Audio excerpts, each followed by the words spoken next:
Hi, I'm Marie Elizabeth Mali. This is Relationship Alchemy, and today we're going to talk about being authentic in your relationships. Being authentic doesn't only mean you share all your feelings about what someone is up to. I feel like authenticity has become this license to just throw all our unmediated stuff at people and just be like, well, that's my authenticity, kind of absolving ourselves of the responsibility of working with what's coming up within us.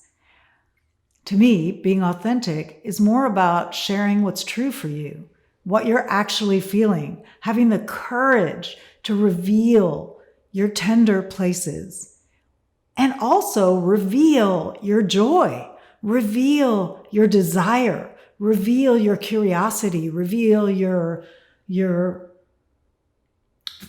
fear, your nervousness, all of the gamut of feelings you may have. So the first piece of being authentic is getting to know yourself deeply and getting to know yourself underneath your habitual reactions to stuff, because your first reaction to something is likely coming out of the past. It's likely a conditioned response, meaning something that got trained in when you were small, and your brain just habitually responds to that stimulus in that way. Is that authentic? To me, that's learned.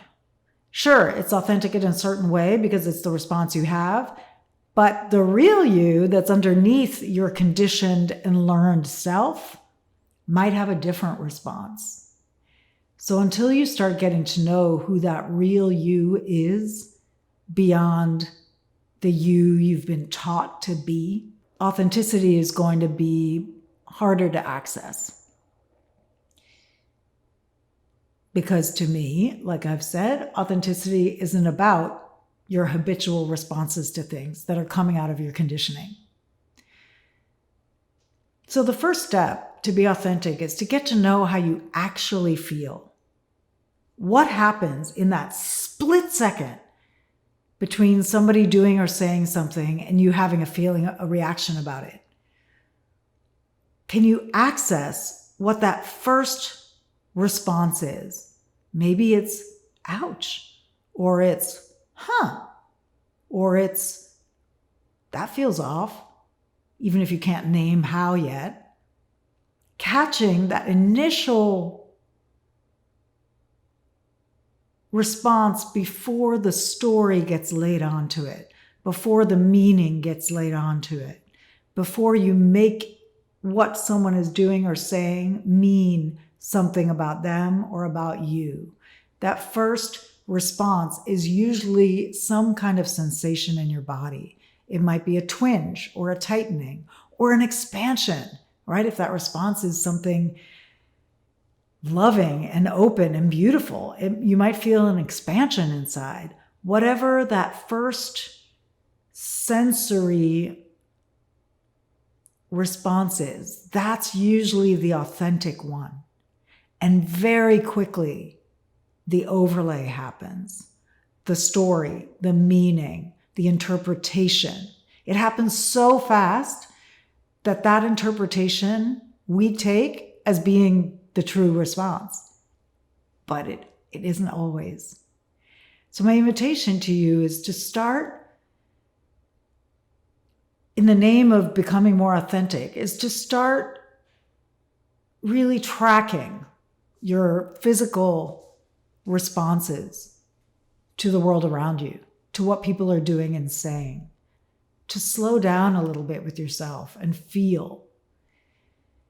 And then the next step is to begin to share that with the people who matter to you, with the people who you want to really know you. If you want to have a relationship that meets and nourishes and sees and truly loves you, that only happens when you actually reveal yourself. Because if what the other person gets to see is only your curated self, only the self that you've created to be acceptable or to be lovable, then you don't ever really get a chance to be fully known. And they don't ever get a chance to fully know you and love the real you. I think sometimes there's a bias when I say, the real you, I think there's a bias somehow that, if I showed somebody the real me, they would never love that, right? Many of us have that belief. And I question that assumption that the real you is the messed up you, is the mean you, or the needy you, or the cruel you, or the incompetent you, the unlikable you. I question the assumption that the real you is any one of those yous. To me, all of those yous are part of the overlay. They're part of the learned behavior that you had to do to survive, whatever your childhood was like. That fear that you're somehow unlovable, that came out of whatever traumatic or difficult situations you found yourself in your formative years. All of that is the overlay. Many of us have never really encountered our real selves yet. So until you do that piece, authenticity is going to be hard to access and share. So my invitation is to begin to slow down, feel what your body does as you're responding to people. Is it clenching? Is it loosening? Is it getting hot? Is it getting cold? Is it shrinking back? Are you wanting to lean in? Any of these kind of physical responses that happen in that split second before our mind comes in and says, I'm angry, I'm hurt, that's dumb, they suck. Any of the stuff our mind says. What is the internal response before that? And begin as best as you can to start sharing that, even if it's just a sound. Or ouch, or what? Huh? Whatever, even if you can't put words on it right away, that's fine. But to begin sharing your authentic response to the people you love, who love you, including the good. I think sometimes we also get this idea that authenticity means we just share like when they hurt us and the bad shit, Authenticity is also allowing yourself to be seen in your delight.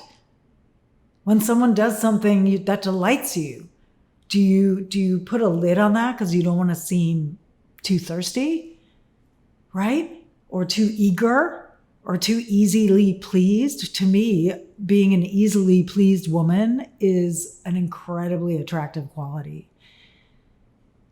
And being an easily delighted person by life is an incredibly attractive quality. And so I don't see any reason to tone down our delight, to tone down our excitement, to tone down our joy. So authenticity is both. It's all of it. Not toning down your joy, not toning down your hurt when someone hurts you, and being responsible enough with your hurt to recognize, okay, where is this coming from? Not for the purpose of not sharing it. Like some of us have a tendency to work out all our stuff on our own because we don't want to be a burden and we don't want people to see our stuff. And I invite you to share more of your stuff without clobbering somebody over the head with it. There's a difference between being authentic and then thinking you're being authentic, but what you're actually doing is trying to control the other person with your emotionality.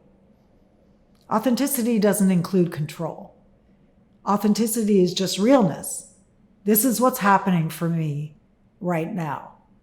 The good, the bad, the ugly. This is what's up. This is me. It's not about the other person. It's not about getting them to change. It's not about making them wrong. It's about letting people see and feel the real you so that you can mutually decide if you want to keep engaging with one another or if it's not a good fit. This does a whole lot for self-doubt and insecurity, because if you're revealing the real you and someone is sticking around, then you can trust that they love you. You can trust that you're lovable because you're not hiding, right? It does wonders for trust and self-acceptance, self-love, acceptance in a relationship. This is why it's so important. And it's so helpful for self-doubt, because I think one of the sneaky pieces of self-doubt is that we know we're not really showing who we truly are, so that if someone does express that they like and trust us, or like and love us, and even trust us, we know that they don't really know us because we haven't actually revealed who we are. And then there's where that doubt sneaks in. Doubt in them, doubt in ourselves. Am I lovable? All that stuff sneaks in. So one of the most expedient ways to work with that is to begin revealing what's true for you more, and to do the work to know yourself underneath your initial reactions that are conditioned by your upbringing, your culture, everything that you've laid on top of the truth of who you are, to begin to do the work to lift that off, discover how glorious you truly are, discover that real you that has never been hurt, that has never been harmed, that exists underneath all of that, so that you can reveal that authentic self who can be delighted and who can be vulnerable and who can be sad and real and feelable, touchable. That's all people really want. And that is where relationships truly come alive. This has been Relationship Alchemy. Today we've been talking about being authentic in your relationships. I'm Marie Elizabeth Mali, your relationship alchemist. And remember, a great relationship starts with you.